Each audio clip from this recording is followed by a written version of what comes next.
What's up, everybody? My name is Montez. I'm your host, and this is another episode of Infinite Grace TV, The Journey. The purpose of this channel is to build a community of people who learn how to unpack their trauma and their wounds, walk through the journey of healing through them, and learn what it means to be whole. This is all through the T.A.P.I.N method.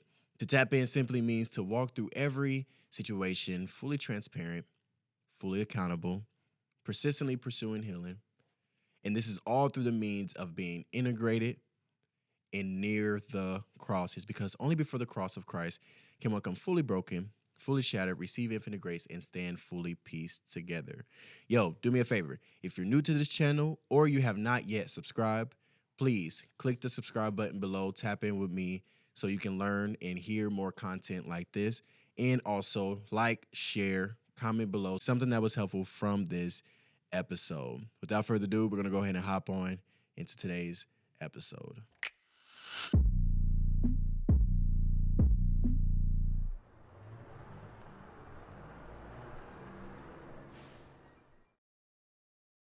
So I have my first guest on my podcast, my guy, Tyrus Duncan. Man, so tell the people a little bit about yourself. First of all, I did not know that I was the first guest. So You are the first it guest. is an honor to be here. Man, But appreciate like you you. said, I am Tyrus Duncan. I'm the founder of Everybody Somebody, basically a brand where we get people to understand that no matter what you do or who you are, your life has value. I just want people to understand the importance of their being. Yeah. And I try to walk like that with everything that I do. Whether just be giving people simple affirmations, just letting people know that they could be better than where they are, and believing that also myself. Because we talk about all the time, like everybody, somebody was created from a place of my own insecurity within myself, of not feeling like I'm enough, or if not feeling like I am somebody or whatever that may be. I was like, man, everybody's somebody. And if I feel like this, I'm sure other people feel like this Facts. too. So my goal is just to get people to understand the value that they have within themselves. Yeah, that's good, Doc. And we were talking before, of course, we hit record, and just when we first arrived, we were talking about what today's episode is actually going to be about, and that's giving yourself grace. How important is it to give yourself grace? Man, I think that's literally the most important thing that you can do in the journey of becoming. Because while we are our hardest critics on ourselves, because of course we see things in our heads first, and when we do it in real life and it's not like we see it in our head, sometimes we can be super hard on ourselves, and that can stop us from continuing to creating it to how it's supposed to be or how we think that it's supposed to be. Yeah, So when you stop, you say, man, I messed up, but that's okay. yeah, man. I'm going to give myself grace and I'm going to try again so I can make what I want come to life. It's worse if you just say, oh, I messed up, I give up. I'm Yeah. not doing this no more. Yeah, Which is easy to do, right? exactly. And it's like, I messed up. I guess I'm a failure then.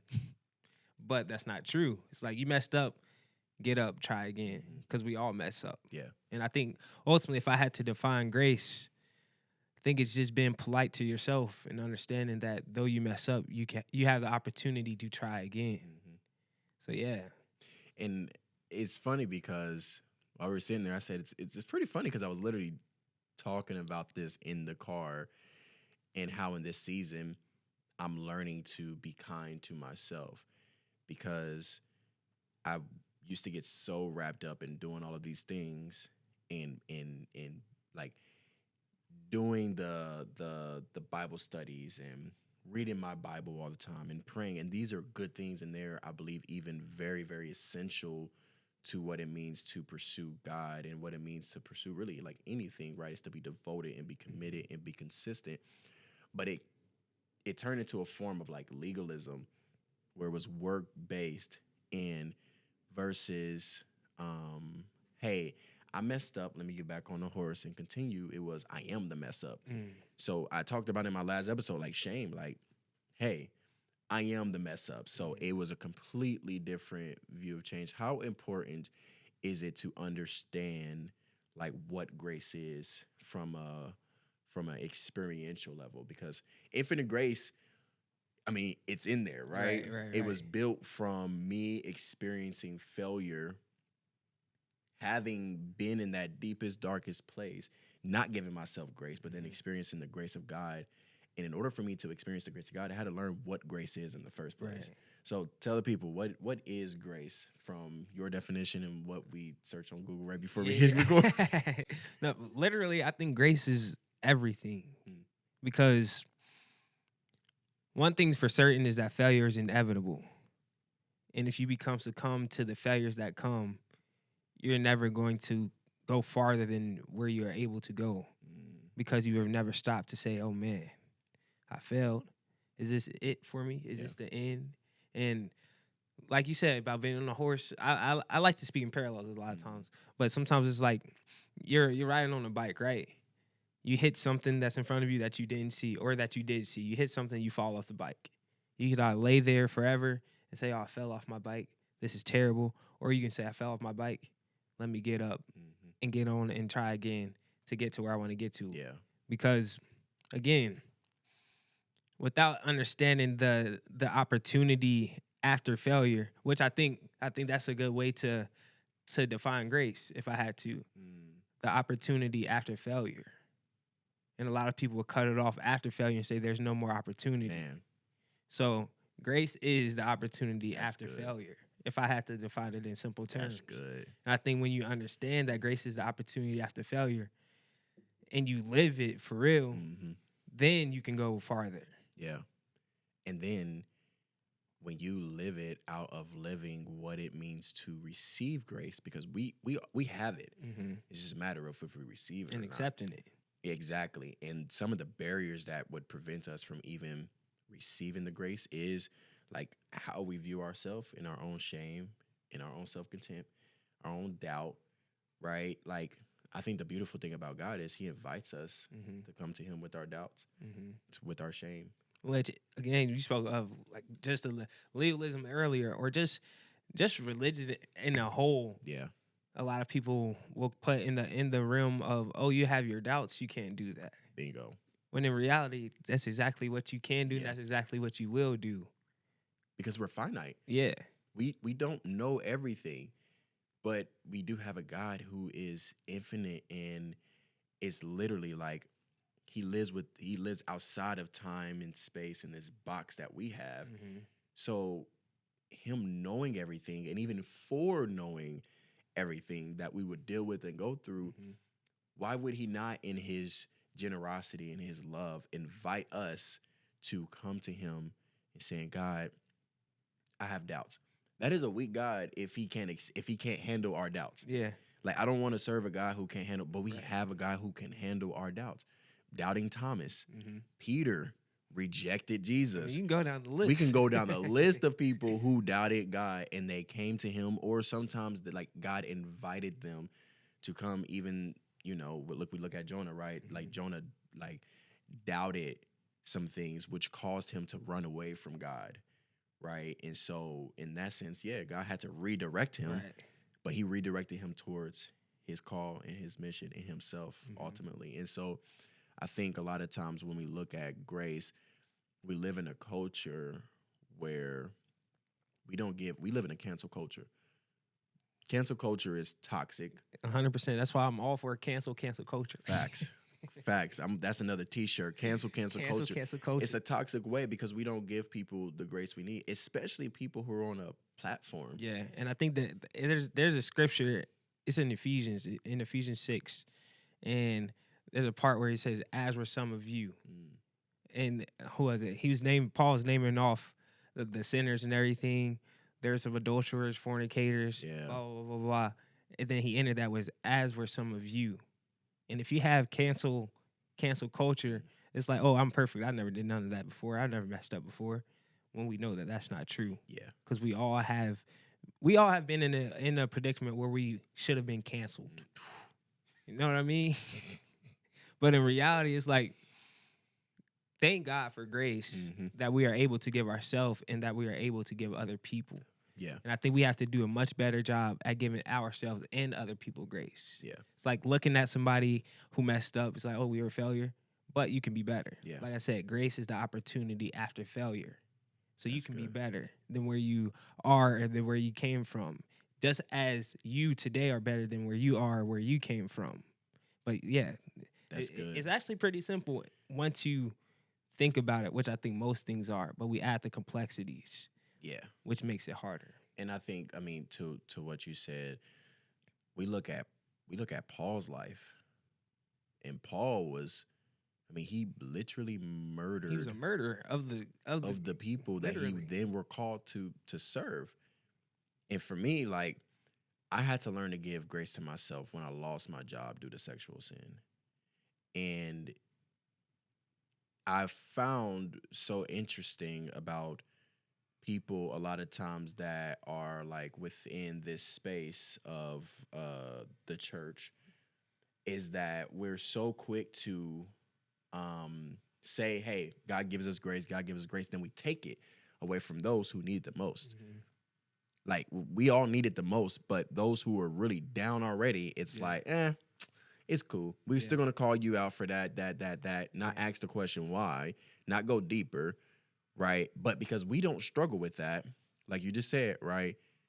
We don't struggle with stuff or sin that many people can see. But we're narcissists, we're prideful, right? We're all of these things, and yet the people who do sin or sin in a way that we can see, those are the people we call out, but we continue to hide because our sin can go unseen. Yeah. Right? We pick and choose a lot of times what we talk about, what we address, versus saying, hey, I'm going to be the first to put myself out there and say, no, I need God's grace. Like, a lot of times it's like, no, y'all need God's grace, but I'm cool. Yeah. Because I don't struggle with sexual sin. I've been married for 25, 50 years. I don't struggle with this. Mm-hmm. You know what I'm saying? But it's like, nah, you're very, very prideful. And so you also need the grace of God. One of my mentors, he said, the reason why, he said, I'm not really vulnerable. He was like, the reason why I'm vulnerable is because I realize that I'm safe. He said, I'm in a safe space because we're all equal basically before the cross of Christ. Mm-hmm. It's an equal level. It's equal. And we're all sinners and we all fall short of the glory of God. We all need his grace. So regardless of how quote unquote bad my sin is or my thing is, you need his grace just as much, even though you may have grown up in a 2-parent household and you didn't have all this stuff happen to you. Right. You equally need his grace. And so I think when we realize just how much all of us need the grace, we can extend it even further. And then when we look at ourselves, we're like, man. Yeah. And I think that goes to the point of, I don't think a lot of people think that they are worthy enough to even receive grace. Not just from God, but themselves and the people around them. Yeah.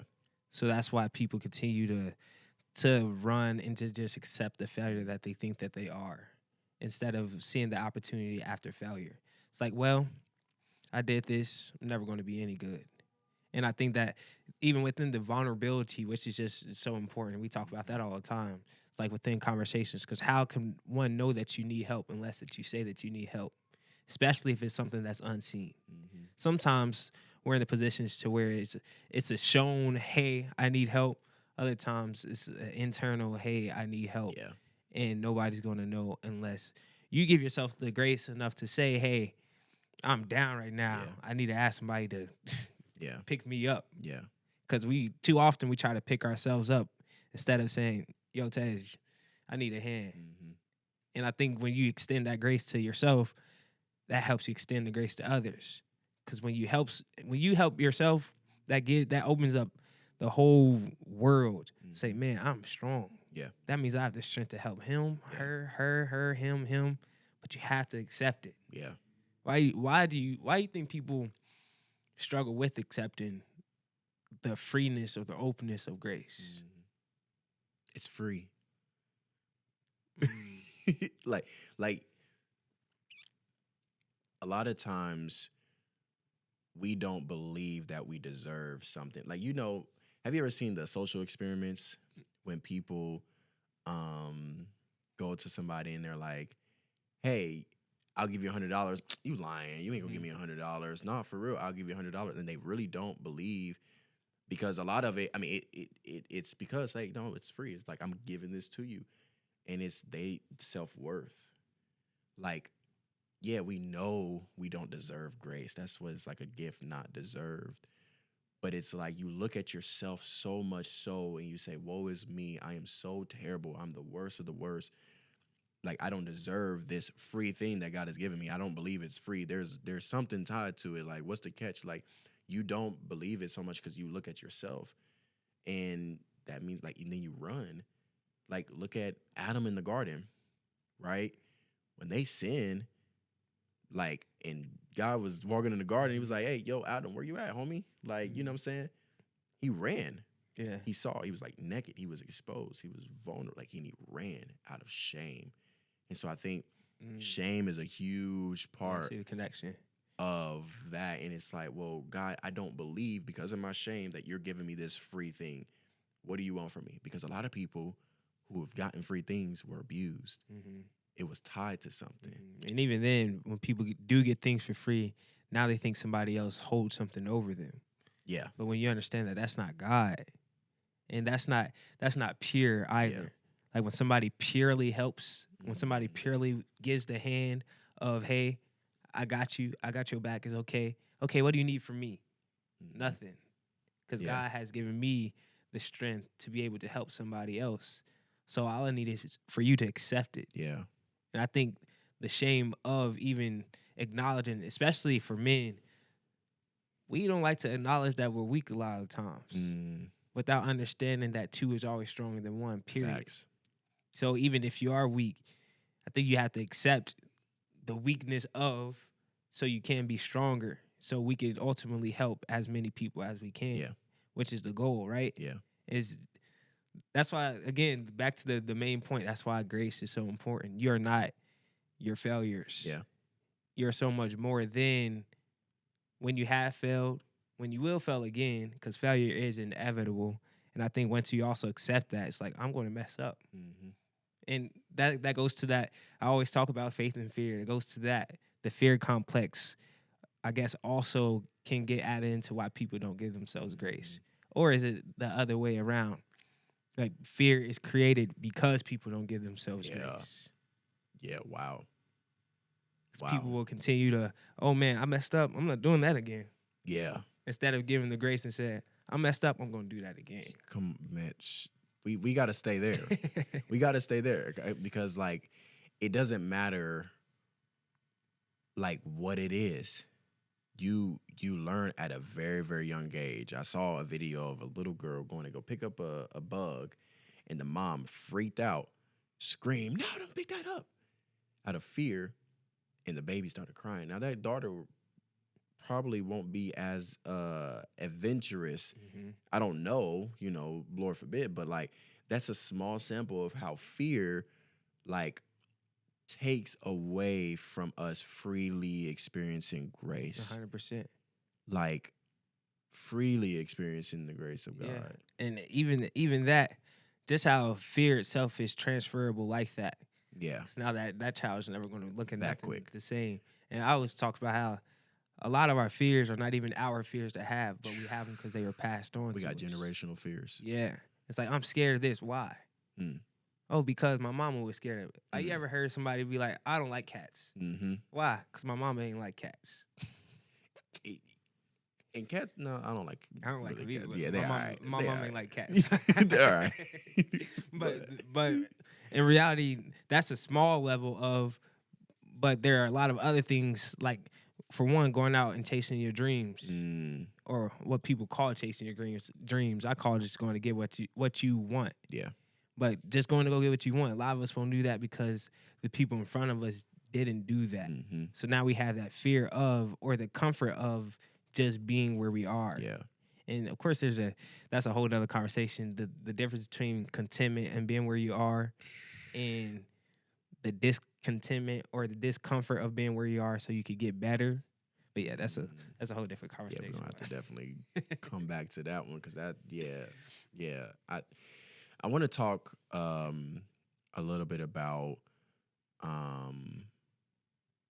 being and becoming, and out of that, having the grace to do. Because one of my reflections that I have is, I am so hard on myself that when I'm not doing these things or waking up on time, right, in just practical senses, right, when I'm not, hey, as organized as I want to be, or I didn't edit this video, or I didn't do this thing, like I beat up on myself. Or, I mean, like I started off in the beginning of the episode, it literally like when I'm not reading my word as much, or I'm not praying as much, or I listen to more rap than I did gospel music, or whatever the case is. I think I lived in this reality that because I'm not doing these things, I'm a bad Christian, and because I'm not doing these things, I'm this, I'm that. Versus, hey, I'm just gonna be like being. I say, out of being you become, and out of becoming you do, and we learn that through Scripture, Luke 10, um, verse 40. Like Martha and Mary are chilling with Jesus. Jesus and the disciples are passing by, and Martha invites them to their house. Martha and Mary are sisters, and Martha is in the kitchen doing all of these things, right? Overwhelming herself with all the different tasks and the details and all of these different things, right? So she's like so focused on doing that she low key cops the attitude with Mary, because Mary is just sitting at the feet of Jesus, just being. She's learning from Jesus. She's being taught by Jesus. She's right there, and she's assuming a heart and a posture of submission, which is a whole nother thing.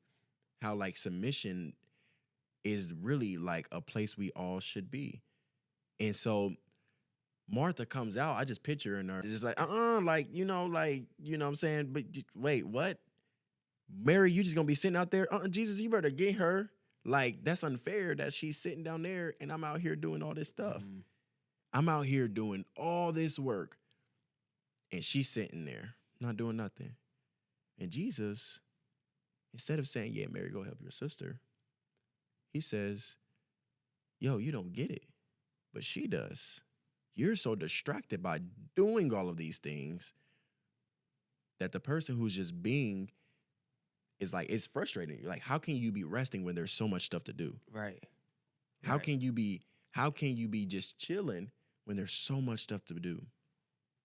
And I think a lot of times when we look at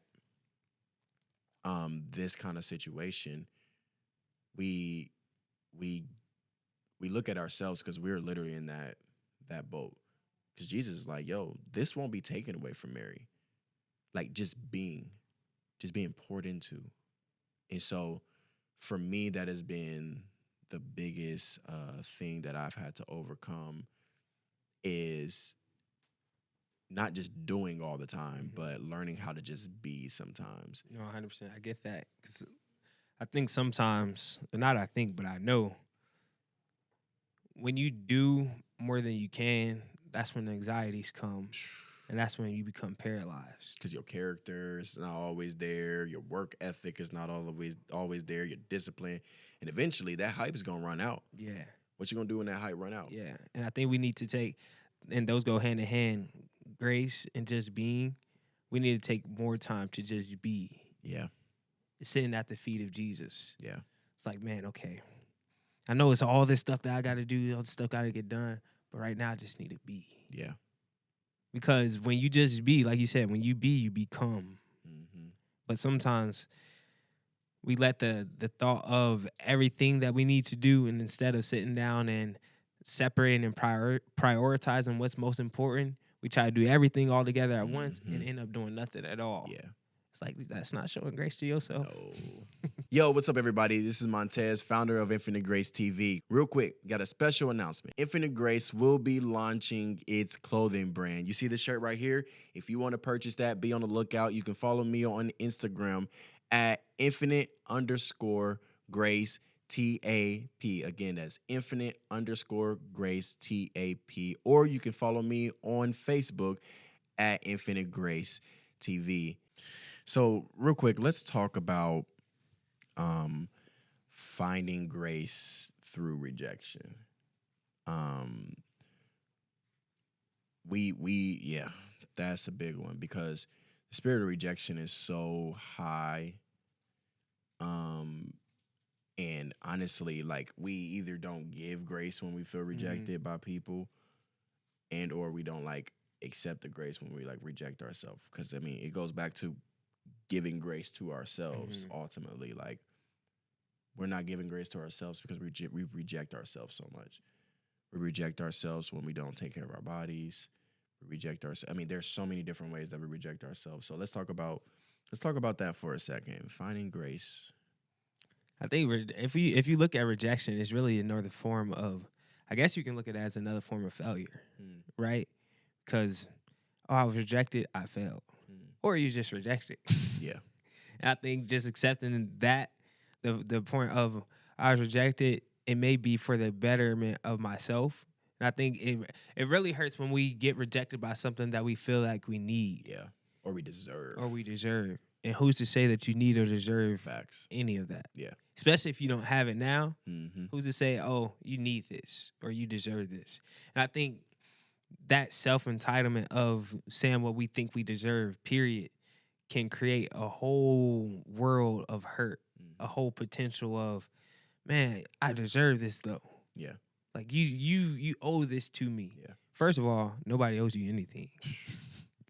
I think once you accept that and you learn, like, you have to go get whatever it is that you think that you deserve. Once you accept, man, these people don't owe me nothing, so I got to go do this for me. Then you start moving at a different level as well. Because now can't nobody tell you nothing because they don't owe you nothing. Can't nobody hold nothing against you because they don't owe you nothing. Can't nobody take nothing from you because they ain't give you nothing. And when that's a hard place to be in too, right? Like, have you ever been in that situation of you thought that you were owed something or you thought you deserved something and then you didn't get it? Yeah. Like, I mean, we can go into relationships. This plays out so much in like relationships. So in 2018, I was dating someone. We were very, very close friends, and we began dating. And actually, specifically, like December 13th of 2018, I remember I was preaching my first sermon at the church that I'm actually going back to, and I was gonna propose. Yeah. I was gonna propose, but here's where goes back to what we were saying about being and becoming and doing. I wasn't being. Like, I was trying to be still, but I was like anxious and I was rushing and I was immature, was not ready, right? And so when I went to actually make the move, it flopped. Like, I didn't have my ducks in a row. It was bad. And so it ended up with her mother and my family were all sitting. Now, they're from Louisville, Kentucky. And so they drove. She was already there, but her mother then like drove all the way up to Indy and sat down. And we're having the conversation that it was supposed to just be between her mother and I amongst everybody. You want to talk about fear? But it was such a mess, bro, because it went from us feeling like we were going to conquer the world together still that night. Like, we went and talked, we cried together. Like, we was just like, yeah, we're going to make it through. Like, it was very traumatic, but then weeks after weeks after weeks come by, and just never fully healed from it. We did not heal from it, and it literally began to tear us apart. Now, I'm thankful that didn't work, because God knew, right? He knew this would not be good for them at this moment. So though the rejection was there, because I was fighting. I was fighting, bro. And I'm a fighter, especially when it comes for someone I love and when it comes to someone that I genuinely care about and I genuinely see in that capacity, like, I'm going to fight. But, like, ultimately, I was fighting from a place of, like, anxiety and rejection. Because I felt, I was like, man, God, I deserve this. Like, I prayed for this, and I was prophesied to. We're just not gonna get into this, right? Lied to about this kind of person and all this stuff. Like, I deserve this, and I fought, and ultimately at the end of the day, it still ended up with me just out here. You know what I'm saying? So, but I think that goes to the point. Not all rejection is bad rejection, and I think we need to understand that. Because it's like your body gets sick or something. Our white blood cells are working Mm. hard to reject something out of us that has entered into us. Mm-hmm. And I think we often, once when something gets rejected, we automatically paint that as, oh, a failure. Oh, Yeah. this is bad. Yeah. Oh, I was supposed to have this. Or maybe you weren't supposed to have it. Mm-hmm. And maybe you thought, since you thought that you're supposed to have it, until you extend the grace of understanding that rejection may have been for something that was not meant for you, Mm-hmm. you won't move on. Because you look, I mean, we could stick with dating for a second. We can go into like business opportunities and job opportunities. Yeah, it stings, Mm-hmm. right? But what I have learned about rejection and things not going the way that well, God, you know everything, so you know that thing is it could potentially destroy me. But we also have choice, right? So a lot of times people choices do, and it's like, nah, like that door could have been open, that could have been the direction, but a person's choice or your choice, that's where we go into free will and all of that stuff. But like, I am so thankful in hindsight for all of the doors that God closed. Mm-hmm. Now, when I go into an opportunity, a person, I see that person or I see this opportunity, and my mentor put me on game with this, yo. So, like, I hope everybody take this. He said, if you do it God's will, if you do it God's way, you're in His will. I was like, well, how you do it God's way? He said, first you pray, right? You sit in His Word.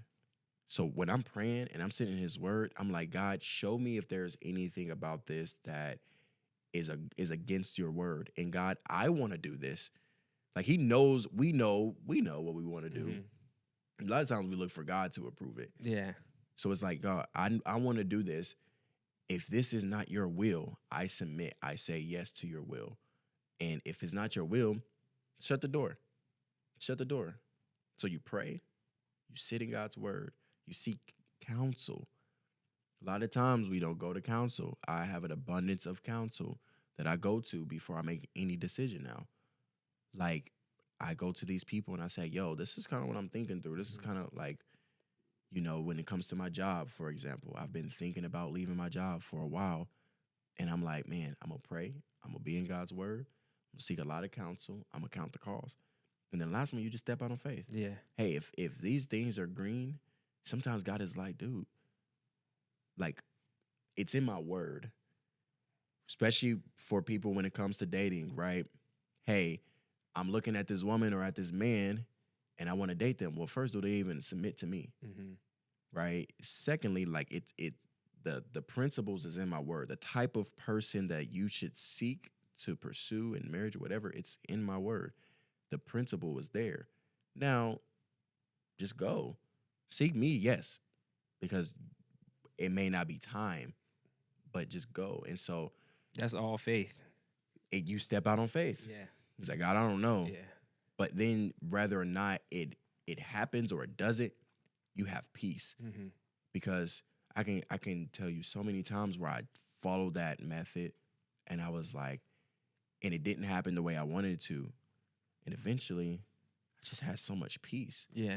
Even if it was a rejection, I had so much peace. And I think even I like that you said that, because the peace from rejection comes through giving yourself grace. Mm.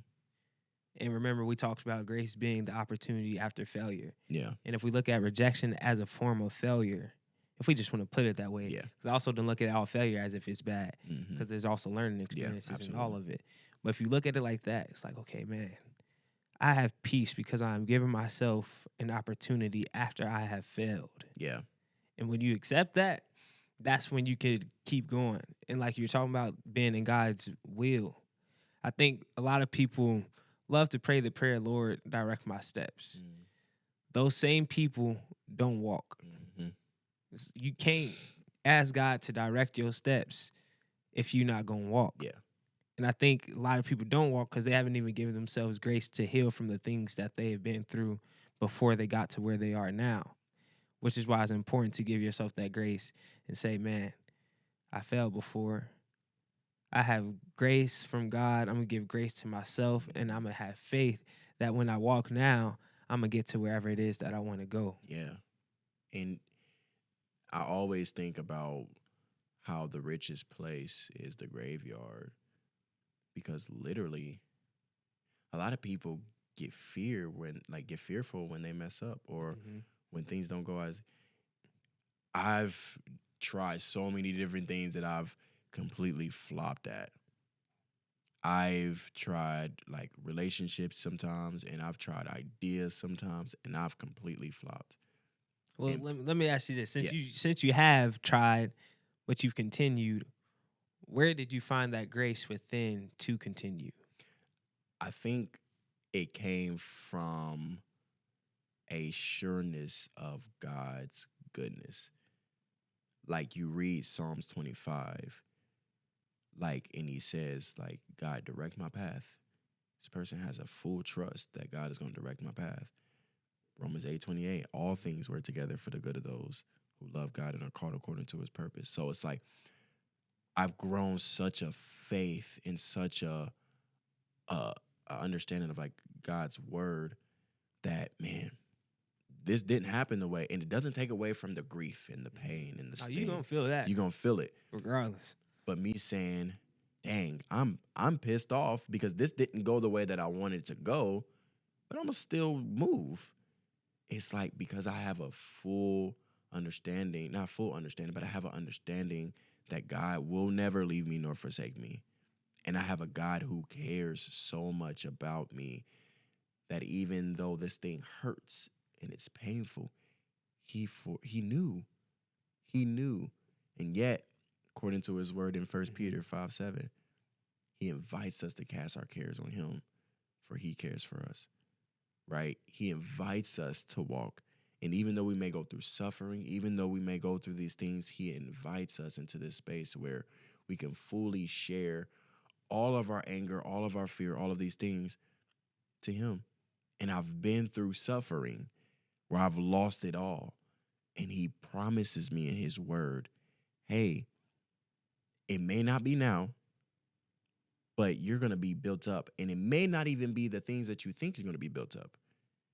Because I think a lot of times people get wrapped up in the, hey, God is going to restore me, and that means he's going to give me a better job. That means he's going to give me a better all of these things. It might not be. Or he gonna take everything that you got. Because those may be idols.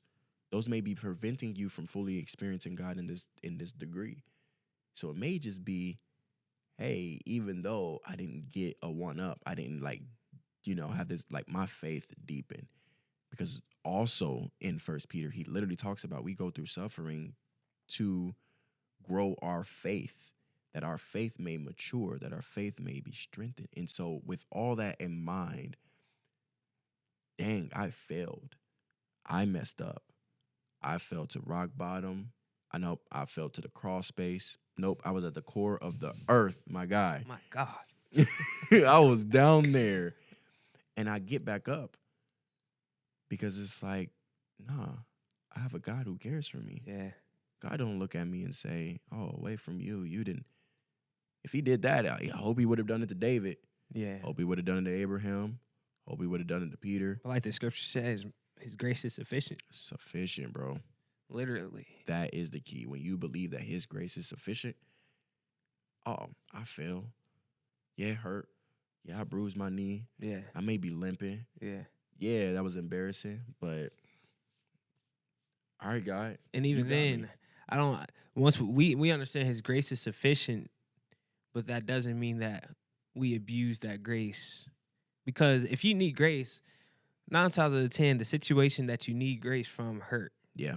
So why would you want to keep on putting yourself through it anyways? God doesn't say in his word to not do something because he's trying to like control us. Yeah. God is not a control freak. Yeah. It's literally for the betterment of you. He knows that it's going to, and he is a jealous God, right? He does know it all. Mm-hmm. So it's like he knows that's going to destroy you. He knows if you go out and sleep with multiple people, you were not designed for that. He knows that, which is why he says it in his word. He knows these things. Hey, don't have any other God before me because they can't suffice. They're not sufficient. Yeah. They're not me. I created you. I am sufficient for you. Why would you want to have any other God above me? Why? Right. Am I not sufficient? But God is a jealous God because he created us and he can define the rules. Mm-hmm. So it's like, nah, in a very real sense, it's like, nah, you got me messed up. You think you're going to have another God? Okay. Yeah. And the people of Israel was a clear sign of what it means to have another God before God, and he stripped it away. I And mean, so and rightfully so. It's like, why wouldn't he be? he's God.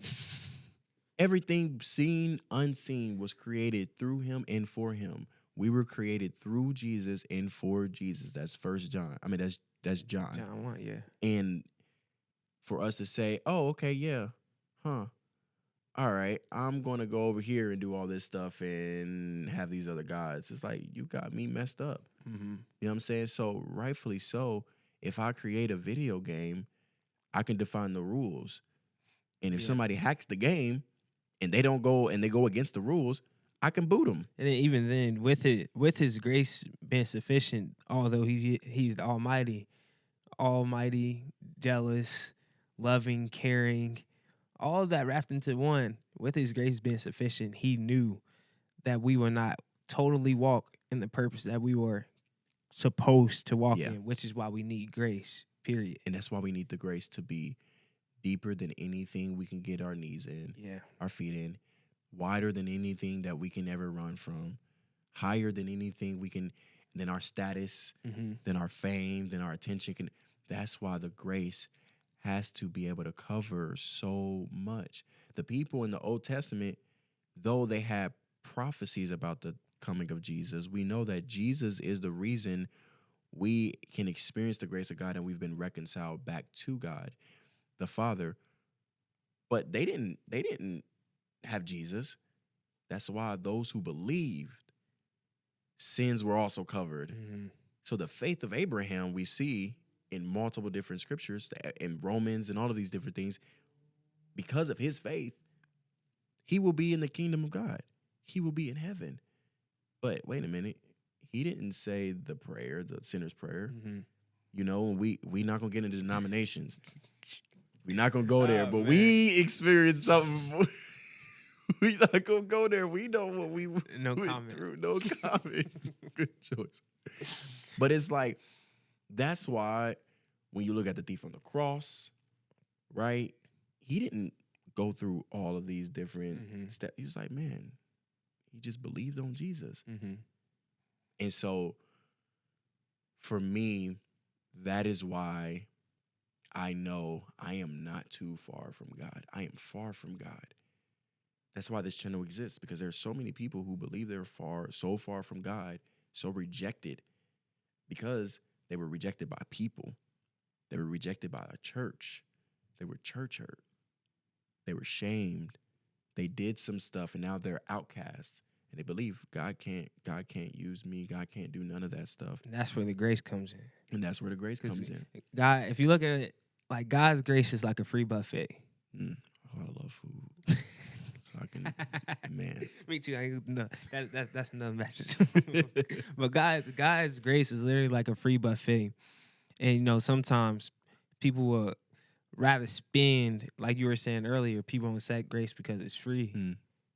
People would rather spend some money somewhere else to try to go get some high dining instead of just going right here to the free buffet. Where it's saying, hey, I have food. Where the chicken is. The chicken is nice, fresh off of whatever you want to. Grandma seasoning, the macaroni, and the greens, and the yam. Let me stop. And it tastes better than you could ever imagine. But we will deny it just because it's free. We will settle. Instead of just walking into it and saying, thank you. And we just have to walk into it and say thank you. Yeah. And accept what is for us. Because what's for us is for us. Yeah. But yeah, man, grace is everything. You need grace in order to get to where you want to get to. Bingo. And without it, you never will. Yeah. And remember, in simple terms, I said grace is the opportunity after failure, which failure is inevitable. But yeah. Man, this has been fire, man. I appreciate you for coming out, sitting down with me and chopping with me, bro. This is huge, man. Tell the people where they can find you at and how to get connected to you. I appreciate just being on this platform in general as well. But yeah, you can find me at the great TPD everywhere, or Tyrus Duncan. You could also find my brand, Everybody Somebody, at everybodysomebody.org, or just Google Everybody Somebody. I think we coming up on the SEO, so folks is starting to see us. Yeah. But yeah, find me everywhere there. DM me, any questions, anything you want to know. I'm here for you. Yeah. Man, I appreciate y'all for tuning in to another episode of Infinite Grace TV, The Journey. Again, I'm your founder, your host, Montez Raleigh. You already know what it is. Come tap in with us again on another episode in the future. You heard? Back out quiet. Peace.